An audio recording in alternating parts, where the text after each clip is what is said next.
శివరామరెడ్డి గారు, అరుణ్ కుమార్ గారు, రవిబాబు గారు వివిధ క్వశ్చన్లకి అడిగారు.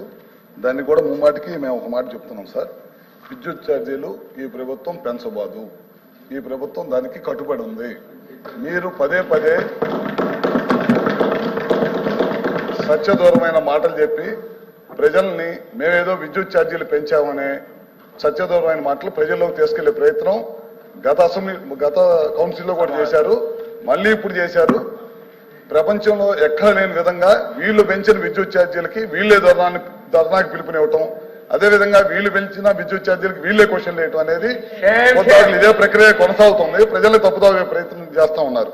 సార్ మీరు ఒకసారి వాస్తవాల్లోకి వెళ్తే మీరు చూడండి సార్, 2022-23లో వీళ్ళు 8,113 కోట్ల రూపాయలు విద్యుత్ ఛార్జీలు పెంచి అప్పుడు ఈఆర్సీకి పంపించిన తర్వాత ఈఆర్సీ 3 నెలల్లో దాన్ని ప్రజల్లోకి తీసుకెళ్లాల్సిన దాన్ని తీసుకెళ్లకుండా 1 సంవత్సరం 8 నెలల పాటు పక్కన పెట్టి తర్వాత ప్రభుత్వమైన భారం వేసే ప్రయత్నం చేసింది. అదేవిధంగా 2023-24లో కూడా 11,000 కోట్ల రూపాయలు మళ్ళీ ఈఆర్సీకి పంపించారు.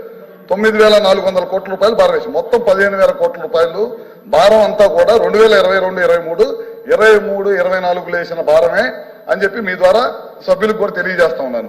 ఇందాక రవిబాబు గారు అంటా ఉన్నారు మేము విండ్ సోలార్ ద్వారా ప్రజలకి మభ్య పెట్టాం. మేము ఎప్పుడు కూడా మభ్య పెట్టలేదు సార్. గతంలో 2014-19 ఉన్నప్పుడు ఈ రాష్ట్రంలో ఎక్కడ లేని విధంగా 7,000 మెగావాట్లు విద్యుత్ ఉత్పత్తి తీసుకొచ్చాం. తర్వాత ఇలా ప్రభుత్వం వచ్చిన తర్వాత పీపీఎల్ రద్దు చేయటం, వాళ్ళని ఇబ్బంది పెట్టడం, విదేశీ ప్రతినిధుల చేత తిట్లు తినటం, ఈ రాష్ట్రానికి రావాల్సిన ఇన్వెస్టర్ని తరిమి కొట్టడం, రకరకాల కార్యక్రమాలు చేసి విద్యుత్ వ్యవస్థలను అన్నింటినీ కూడా సర్వనాశనం చేసి వాళ్ళు ఇక్కడికి వచ్చేసి సత్యదూరమైన మాటలు చెప్పి ప్రజలని నమ్మించే ప్రయత్నం చేస్తున్నారని చెప్పి కూడా మీకు చెప్తా ఉన్నాను సార్. అదేవిధంగా ఒకసారి చూడండి సార్, కృష్ణపట్నం ప్లాంట్ స్టేజ్ 2 అట్లానే బీటీపీఎస్ స్టేజ్ 5 ప్లాంట్లకి తెలుగుదేశం ప్రభుత్వం ఉన్నప్పుడు చాలా పెద్ద ఎత్తున ఖర్చు పెట్టి రాబోయే రోజుల్లో పవర్ పనిచేసే ఉండకూడదు, మన పవర్ మనమే ప్రొడక్షన్ చేసుకోవాలనే ఉద్దేశంతో చేస్తే ఆ రెండింటిని కూడా షట్ డౌన్ చేసేసి పవర్ కొత్తగా ప్లాంట్లన్నింటి కూడా నిర్మాణం చేయకుండా చేసేసింది. అదేవిధంగా పోలవరం ప్రాజెక్టు దాదాపు 900 మెగావాట్లు వచ్చే ప్లాంట్ ని 70% పూర్తయిన పోలవరం ప్రాజెక్ట్ ని అదేవిధంగా ఆ ప్లాంట్ కూడా అట్లానే వదిలేసింది అనమాట.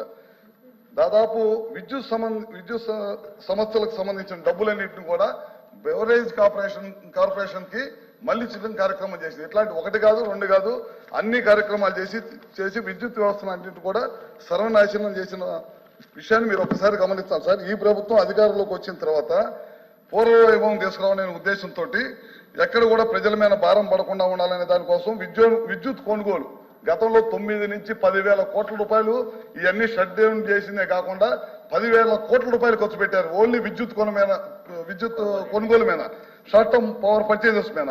మా ప్రభుత్వం అధికారంలోకి వచ్చిన సంవత్సరంలోనే ఈ 10 నెలల్లోనే 60% విద్యుత్ కొనుగోలు తగ్గించేసి మన జెన్కోని కానీ వీటిని కానీ సమర్థవంతంగా నడిపి ఎక్కలేని విధంగా ఈ 3 నెలల్లో ఎక్కలేని విధంగా పవర్ ప్రొడక్షన్ చేసిన సంగతి వాస్తవం అని చెప్పి కూడా మీ ద్వారా తెలియజేస్తా ఉన్నాను.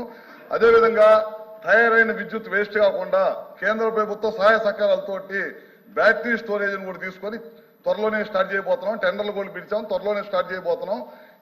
ఇదే విధంగా ఇందాక అన్నట్టు విండ్ కానీ సోలార్ కానీ పిఎం కుసుమ్ వీళ్ళు వద్దని చెప్పి వెనక పంపించారు. పక్కనున్న మహారాష్ట్ర కానీ కర్ణాటక కానీ పిఎం కుసుమ్ తీసుకొని చాలా పెద్ద ఎత్తున పగలపూట రైతులకు 9 గంటల కరెంట్ ఇస్తా ఉంది. వీళ్ళు లెటర్ రాశారు కేంద్ర ప్రభుత్వాన్ని మాకు అవసరం లేదని చెప్పి. ఇవాళ ముఖ్యమంత్రి గారు అధికారంలో చేపట్టిన తర్వాత కూటమి ప్రభుత్వం మేము అమ్మటే కేంద్రానికి లెటర్ రాసి మేము ఈ రాష్ట్ర ప్రభుత్వం పిఎం కుసుమ్ తీసుకుంటామని చెప్పి మొదటి విడతగా 1,00,000 కనెక్షన్లు తీసుకున్నాం. మళ్ళీ లెటర్లు రాసి 2,000 కనెక్షన్లు తీసుకున్నాం, 2 లక్షల కనెక్షన్లు తీసుకున్నాం. ఈ ప్రభుత్వం రైతులకి పగలపూట కరెంట్ ఇవ్వాలి, పొద్దునే 10 నుంచి సాయంత్రం దాకా 9 గంటల కరెంట్ ఇవ్వాలి, పిఎం కుసుమ్ తీసుకోవాలి, తద్వారా ప్రజలకు కరెంట్ ఇవ్వాలనే దానికోసం ఈ ప్రయత్నం చేస్తా ఉన్నాం. ఈ ప్రభుత్వం కట్టుబడి ఉంది. విద్యుత్ ఛార్జీలు పెంచము. మీరు పెంచిన విద్యుత్ ఛార్జీలు మాత్రమే ప్రజల మీద భారం పడింది. ఇది ఇప్పుడు కాదు చెప్తాం, గతంలో కూడా చెప్పాము. ఇది పదే చెప్తున్నాం. మా గవర్నమెంట్ అధికారం ఉన్నప్పుడు 14-18 ₹1 కూడా పెంచలేదు. మీ ప్రభుత్వం అధికారం వచ్చిన తర్వాత గడిచిన 5 సంవత్సరాల్లో 9 సార్లు విద్యుత్ ఛార్జీలు పెంచిన ఘనత మీది. మా ప్రభుత్వం ఎట్టి పరిస్థితులు మా ముఖ్యమంత్రి గారు కానీ మా కుటుంబ ప్రభుత్వం కానీ ఎట్టి పరిస్థితుల్లో రూపాయి కూడా విద్యుత్ ఛార్జీలు పెంచమని చెప్పి ఈ సభ ద్వారా సభ్యులకి ప్రజలకు కూడా తెలియజేస్తున్నాము. క్వశ్చన్ నెంబర్ నా క్లారిటీ అయింది. లేదండి లేదండి కూర్చోండి. వివరంగా చెప్పారు కదండి, విద్యుత్ ఛార్జీలు పెంచమని వివరంగా చెప్పారు. మళ్ళీ దాని మీద ఇది డిస్కషన్ లేదు.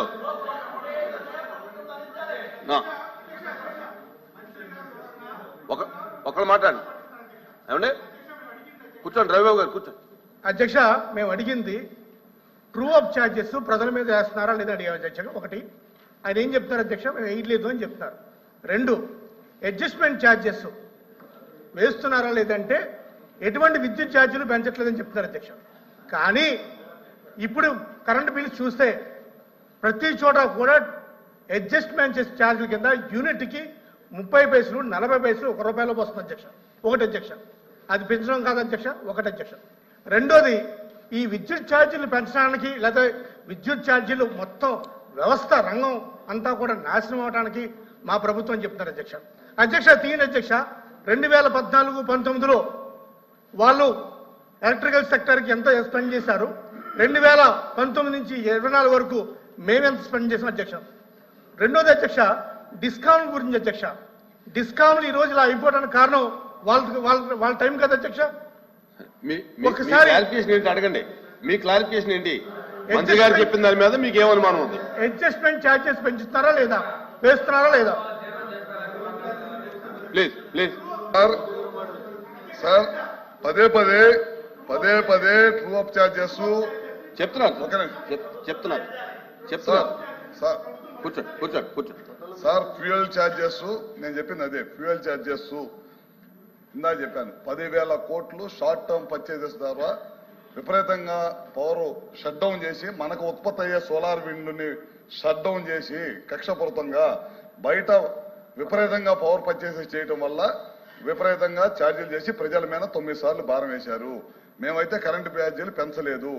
వీళ్ళు 2022-23 పెంచిన ఛార్జెసే, 22-23-24 పెంచిన ఛార్జెసే ఇవాళ ప్రజల మీద భారం పడింది. ఇది మేము పెంచింది కాదు. ముమ్మాటికి సభ ద్వారా మీకు తెలియజేస్తానని, ప్రజలకు తెలియజేస్తానని గత అసెంబ్లీలో కూడా చెప్పాను, ఇప్పుడు కూడా చెప్తున్నాను. ఈ ప్రశ్న వేసే అర్హత మీకు లేదు. ఈ ప్రశ్న వేసే అర్హత లేదు. నేను మొన్న కూడా చెప్పాను, మీరు పెంచిన విద్యుత్ ఛార్జీలకి మీరే ధర్నా పిలిపెట్టడం ఇది విచిత్రమైన సంఘటన. Question number 13700, minister for water resources. ధన్యవాదాలు అధ్యక్ష. కూర్చోండి ప్లీజ్. ఏదైతే మొదటి